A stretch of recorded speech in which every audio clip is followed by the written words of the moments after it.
Let's start at the top, shall we? Sure. With the number one team in the world, Brazil. I would argue that this might be the deepest side of the entire tournament. I think they are three deep at every position. They are in their 22nd finals. I believe that is every single one. I don't think they've ever missed. They are looking to win it for the sixth time. They won the entire CONMEBOL knockout tournament. Tite, the Brazilian, is leading this team as the coach, loaded with star players all over the pitch. Goodness me. Just talk to me about their last 5 games. Pretty easy. Yeah, last 5 games for them. It is pretty easy. It's 5 wins. And we're Dog looking City. we're looking at a 4-0 win against 82nd ranked Bolivia, a 5-1 win against 28th ranked South Korea, a 1-0 win against 24th ranked Japan, a 3-0 win against 61st ranked Ghana, and a 5-1 win against 30th ranked Tunisia. So it's not the strongest resume that we've seen. I think a lot of the teams that were playing in Nations League get stronger last 5 games in terms of competition, but these are teams they're supposed to beat. They did beat, and boy, did they beat them like handedly.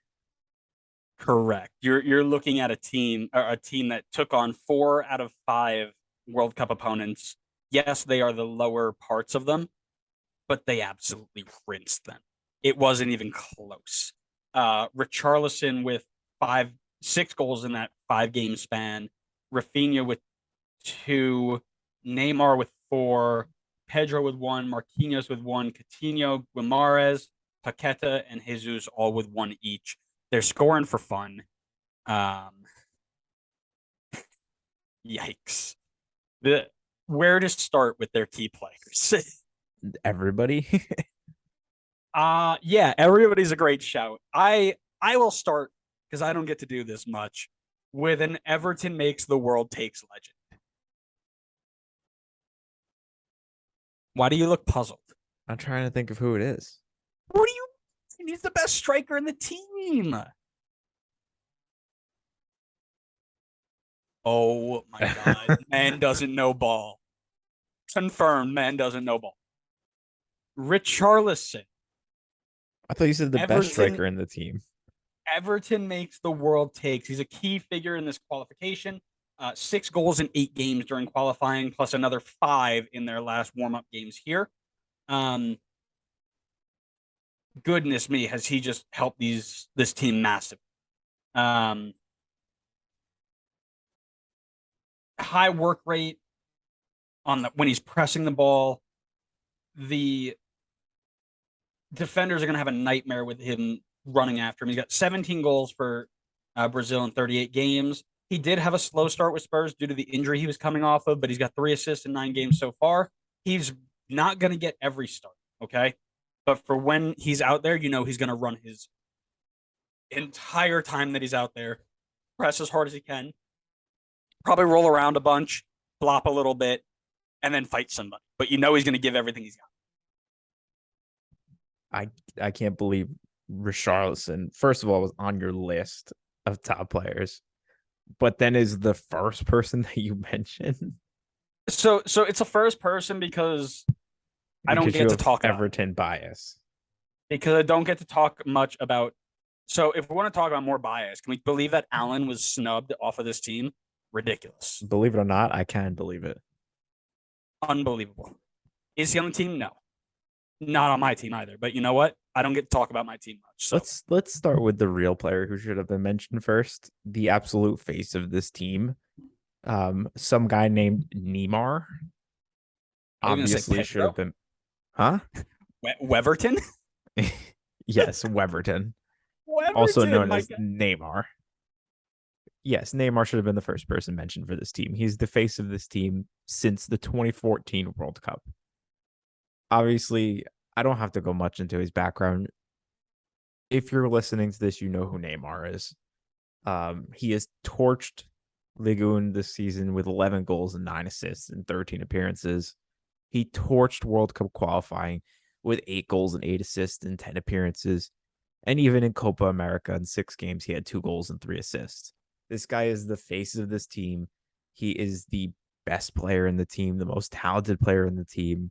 Obviously, we know Neymar has some, he can be sometimes a little bit, just I'll say distracted with stuff going on outside of the game. But I think when push comes to shove and it's a World Cup, this guy, he shows up, and I think he's going to show up again here for Brazil, and he's going to be the leading factor behind this team being the number one team in the world.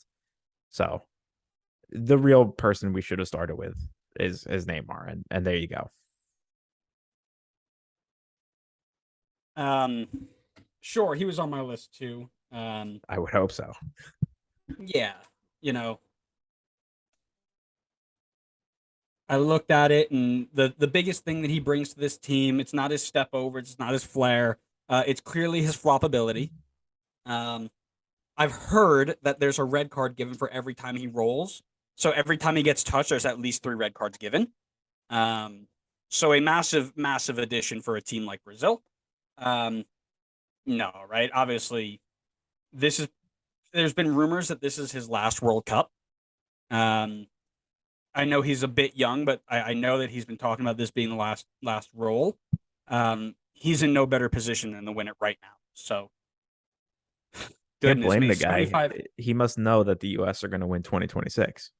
So he's like, why do I Correct. Like bother why showing even up? bother? Yeah. Yeah.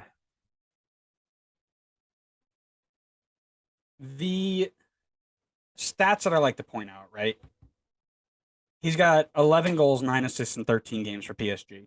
He's got 75 goals in 121 games for Brazil. 290 goals and 183 assists in 483 games at the club level. The dude knows how to compete and knows how to score. He's a great attacker and he knows what he's doing. Opposite him is my last key player, and maybe only chosen because I was told that when we got to call the when we got to naming this player's team, a viewer, a friend of mine, thought that our nickname for them was rather clever. Can you guess who it is? I'm going to guess Rafinha. And I'm guessing it's because it was one of the many nicknames we've given to Barcelona. Correct. My friend was watching the Germany episode, and they were the first thing she texted me was like, "Did you just say Brocalona?" I go, "Yeah, it's either that or Europalona." She goes, "That is the funniest thing I've ever heard." I go, "Listen, I know I'm smart. I know ball. Um, yeah, I've got Rafinha, the former Leeds player turned Brocalona winger. I don't know how much Monopoly money they gave him and what the exchange rate is to like whatever money he uses, but they use the Monopoly money to get him. He hasn't made a ton of appearances for Brazil so far, but the 2 goals, 2 assists, and 13 appearances for Europa Lona. Um, but we know what Brazilian wingers bring, right? Fast, skillful, gonna be a handful for the defenders to deal with without fouling him, and that's gonna be the key. Um, he's going to create tons of chances either from set pieces, from beating a man and serving it, or even cutting inside and scoring. That's what he brings. We saw what he did with Leeds. We saw how explosive and dynamic he was, and he'll bring that straight into the Brazilian. Yeah, I've got 2 other top players on my list, but for the sake of time, I'll just talk about one and mention the other. Um, Allison in goal is one of the other ones on my list. Obviously playing for Liverpool, 4 clean sheets this season and 14 appearances. Arguably one of the best goalkeepers in the world. He had 6 clean sheets in 8 games in World Cup qualifying, so it was dominant in goal. Granted, he probably didn't have to do a ton with how solid Brazil is defensively. Um, yeah, and I would expect him to be the starter in goal for them, even though there's pretty good competition with Ederson. But I think Allison is, for a few years now, has been one of the best goalkeepers in the world. And obviously, you can argue that he's been the best in the world. And, obviously, that's going to be majorly crucial for Brazil. While he may not be busy oftentimes in goal, there will obviously be points in time where he's going to have to come up big and make a big save. And it may be in a situation where Brazil absolutely need it. Maybe they're struggling that game in terms of getting the attack going, and maybe a big save here and there keeps them in and helps them along their way to try to make a push to win it all. But yeah, I've got Allison as another key player, and then the other one I had on my list was Vinicius Jr. as well. Depending on how you line Brazil up, he may be in your starting lineup, he may not be, but I think based on his form from last season, I would be surprised if he's not involved heavily in some way or another. Really blew up last season. He's played phenomenally well for Madrid, so um, I can't see why he wouldn't be able to carry that form over into Brazil as well. So once you said that Allison was one of the best goalkeepers in the world, I stopped listening because he's not even the best goalkeeper in Liverpool. Oh boy, here we go. Like the city of Liverpool has a goalkeeper that's better than him. How can he be the best goalkeeper in the world when Jordan Pickford is so far clear? It's ridiculous. Jordan Pickford can't even start for Penguin. Stop. You want Um. to tell me he's the best in Liverpool? Anyways, let's go to starting 11 because I can't listen to your cold takes anymore. I've got Allison in goal in a 4-3-3. I got Oh, wait, Danilo. wait, hold on a minute. You have Allison in goal? I thought you just said he was I trash. do.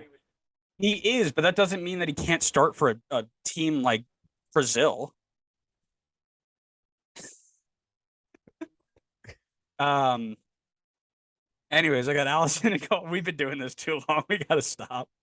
I got Allison in goal. I got Danilo on the right back, Thiago Silva and Marquinhos as center backs, and Alex Telles on the left back.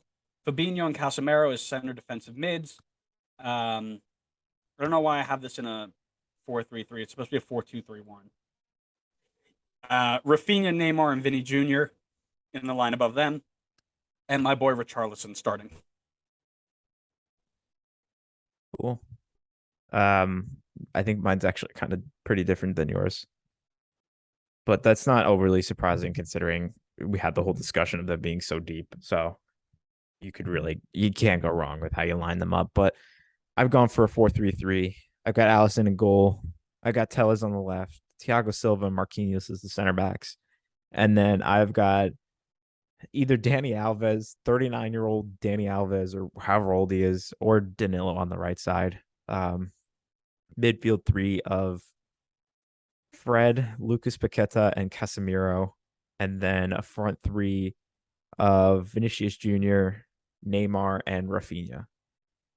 I would love for Fred to start in the World Cup. That would just directly to my veins. I think he will. Uh, They play him a lot, surprisingly, but they do. I know. I mentioned this I think in the last episode, but a lot of my picks from here on out, including next episode as well, kind of were with my heart and with my, with what has happened over the last couple of weeks and months. Um, Fabinho Casemiro double pivot might be the greatest thing on paper I've seen ever. So please give me that. Yeah, going to be tough to break them down if Fabinho and Casemiro are playing together on the field. Correct. Um,